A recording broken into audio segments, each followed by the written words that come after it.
Hey everybody, what you up to today? Today in my garage, I have my 2016 Dodge Ram. It's got a 6.7 Cummins in it, and it needs an oil change. They all do occasionally.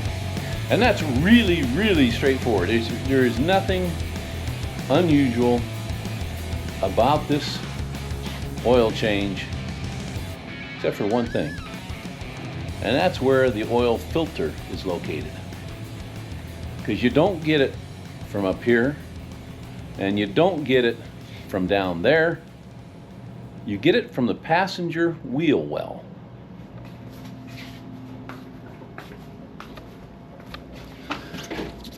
Oh, it's dark in there. Let's see if we can give you a little light. There it is. And there is our filter. Now normally, there's an inspection panel that is right here. Mine has long since gone. But that is our oil filter in there. And to get at that, we're going to go right through here with an oil filter wrench. I've got my tire turned, as you probably noticed when we got down here. But we're going to position a pan under there and get that off. Other than that, like I said, ooh, now I got a bright light in my face. And I'm not pretty enough to have a bright light right there. There we go.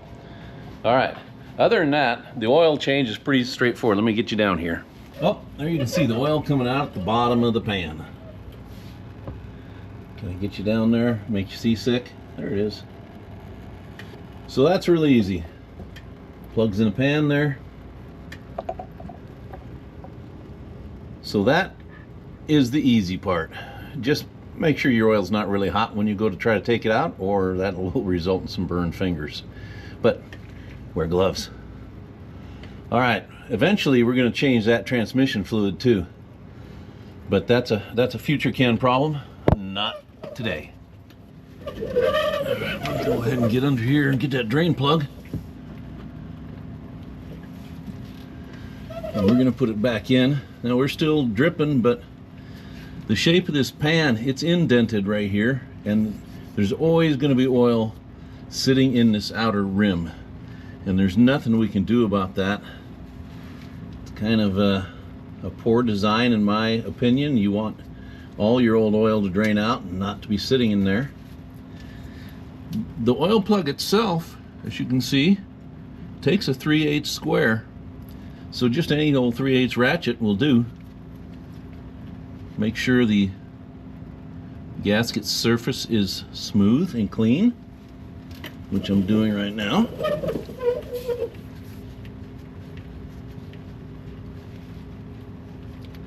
The same with the surface area on the pan. You want that nice and clean. And then just go ahead and get yourself a little oily, reaching in there and stuffing this plug up in there while it's still dribbling out, because it will do this for the next 15-20 minutes or so. And this truck doesn't fit all the way in my garage, so the garage door is open. It is already 90 degrees out there at 10 o'clock or whatever time it is, and I don't want to wait another hour or two and let it get to 100 before I do this. So let's get this finished. Like I said, you will never drain all the used oil out because it's going to sit in this perimeter ring. But that is just the way it goes. So waiting till the last dribble is not going to make that oil any cleaner.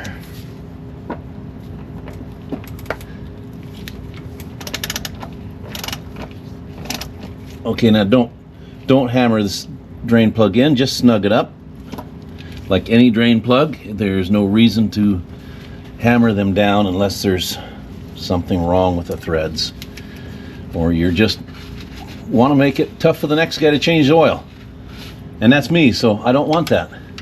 Now the good idea is to position this pan where you think that oil filter is,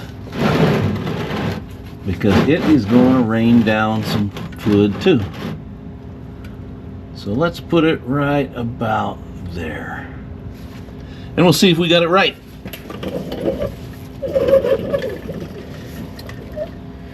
I'm gonna take my light. Oh, now it's dark on you guys. All right, now if I remember correctly, there is a little trough down below that filter which will help direct the oil where we want it to go. But first we got to break that sucker loose. So I'm going to try to reach in there with this guy, get it on there, see if we can break that filter loose, and then we'll go underneath and make sure we're getting a drainage into the pan and not all over the floor. Now, I got it on there. Let's see if some sort of grill I'll put it on. Oh, it's turning.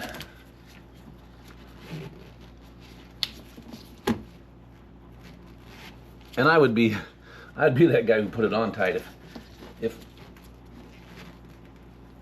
it was on tight or too tight.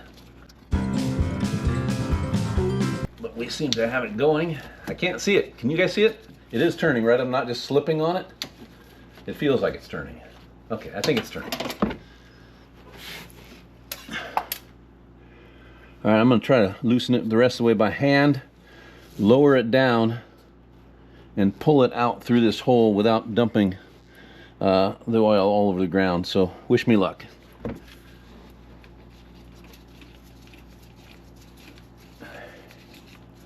Once again, I can't see what I'm doing. Got my head here hugging the fender and the headlight.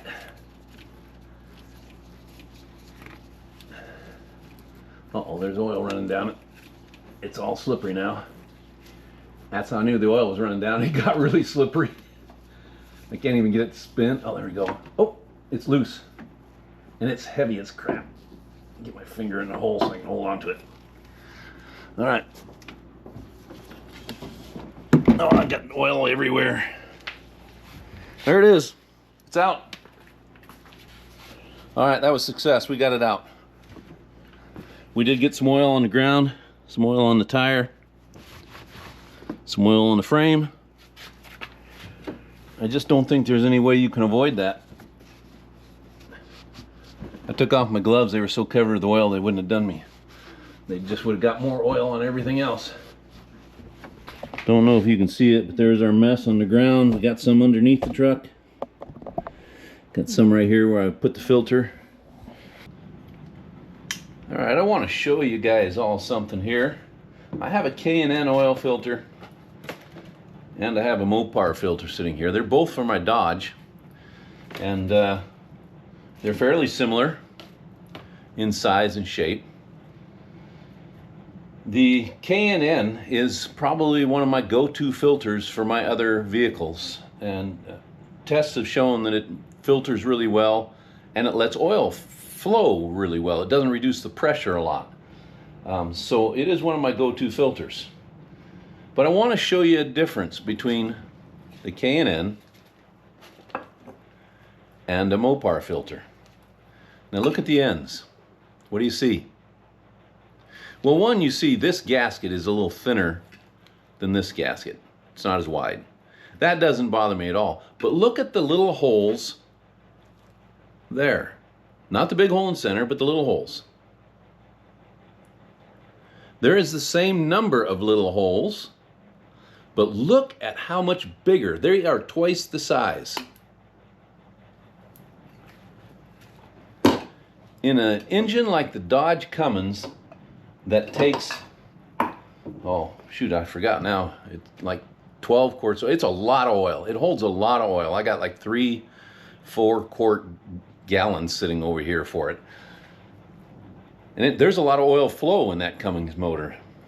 This filter with these big holes is going to flow a lot more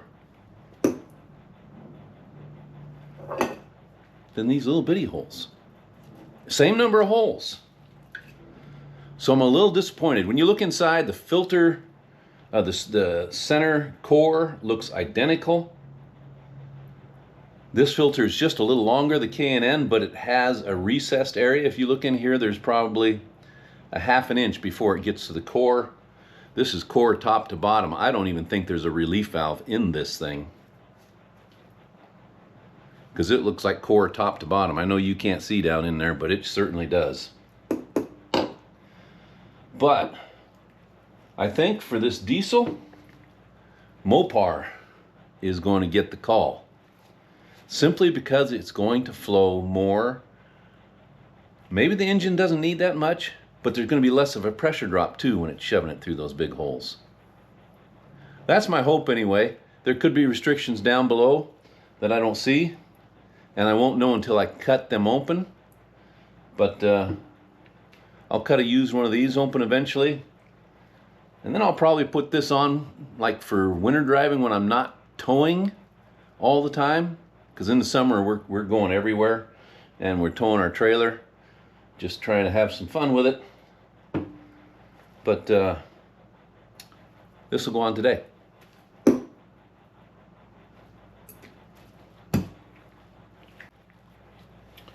Something else I wanted to show you about these filters, and it's the same on both of them. Well, the K&N has a nut on the end, right? That is not for putting it on, that's only for taking it off. And it's sometimes it works and sometimes it doesn't. But some diesel filters are so large you can't use a normal size filter wrench on them. But thankfully the Dodge in there, I mean, this is a diesel filter wrench. You see how big that sucker is. Thankfully, you can get away with a normal size filter wrench on these Cummins diesels, at least the Dodge Ram. So I just wanted to show you that. Don't go out and buy one of these monsters if you don't need it. I do have this one because the Ford that I used to have took a monster filter. So this will work. Let's go put it on. All right, I want to talk about one more thing before I go on to putting this on, and that is pre-filling your oil filters. There is no downside to putting clean, fresh oil into your oil filter before you put it on your motor. Unless, of course, you fill it up and it needs to go on this way, because then you're going to pour half of it out. So you pour half full, tip it, put it on. I've heard arguments about both ways, but there has actually been some online testing that you can go watch that shows that it's super beneficial to pre-lube this, because there is a time frame between that oil pump starting to spin, and that starts to spin when your motor starts to run, that it has to fill this filter full of oil before any oil gets pumped in your motor. So there is a time frame when your motor is running without oil pressure when you first start it, if you don't pre-fill it. So by God, pre-fill your filter. It's not that tough. This one's got a fully rounded base, so that makes it a little bit problematic. So I'm going to fill it and then just take it directly over and stuff it in. So I probably won't film that because I can't fill this, carry this, take you, position you over there, and then stuff this in where you can see. So we'll do it in segments, but I'm going to move you over there, then fill this, then take it over. But one more thing I wanted to show you. When I was taking this out, you know, I was reaching in there, couldn't see what I was doing, and as I was lowering it, in order to be able to hang on to that oily, greasy filter, I took my index finger, my pointer finger, and I put it in the hole, because those threads are rough, and they allowed me to grab hold of that filter good so that you don't lose it, even though it's fully covered with oil. All right, tech tip. All right, we'll see you back over there. Okay, here we go. The oil filter is once again filled with oil, and I lubed the O-ring on top. Very important, otherwise it'll be stuck there forever. And I got to try to get it in there where it was. Now, do you guys remember exactly the orientation? Come on, help me out here a little bit. I'm going to put it in there with my finger in it and then try to maneuver it around and get it up there, and just by feel, we're going to stab this sucker in.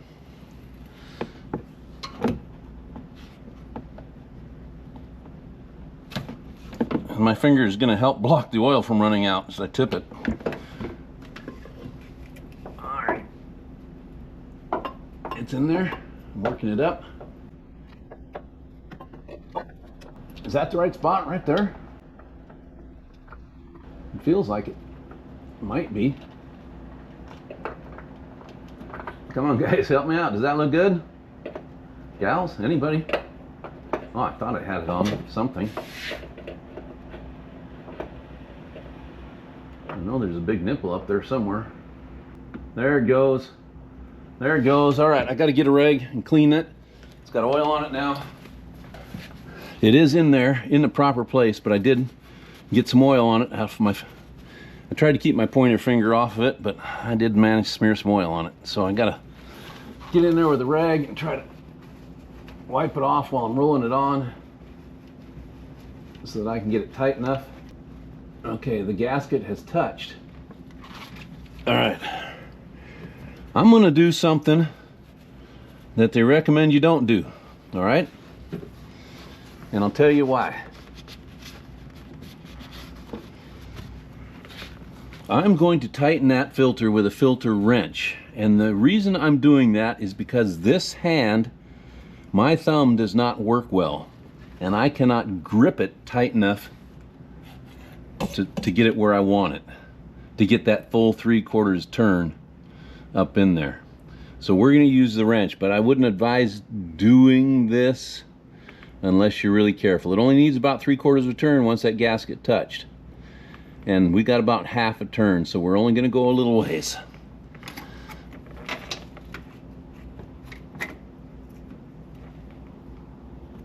And this just barely moves it.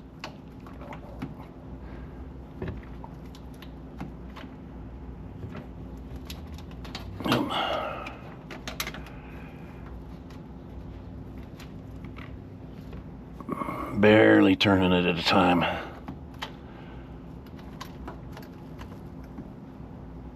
Okay, we're just going to call that good. I think we moved it about a 1/4 turn. So I'm happy with that. I'm going to get some cleaner and spray in there. Let that oil run off. I don't know what you guys use, but I use a product called Oil Eater. Maybe I'll use a product called Oil Eater if it'll come out there. There we go. And everything's going to get a little dose. And we'll just let that run on the floor. Then I'll clean up the floor. But that will help get rid of some of the oil. All right, we're on to the on top stuff, which is a lot more fun than being underneath. Now I wiped away the surface there when I took the cap off so we didn't get any dirt in. Wiped out my filter, stuffed my filter down in, and we're putting the last of the oil in. This engine holds 12 quarts with a filter change, according to the Google AI stuff. So that's what we're going to go with. We've got a couple of them in there already. We're putting the last one in. And everybody's got their own opinion on what the best oil is for their motors. And that's great, you know. I think the only way to really know is to do an oil analysis comparison of your used oil, drain it out, take samples, send it in. Then your next oil change, when you change oils, drain that one out, send that one in.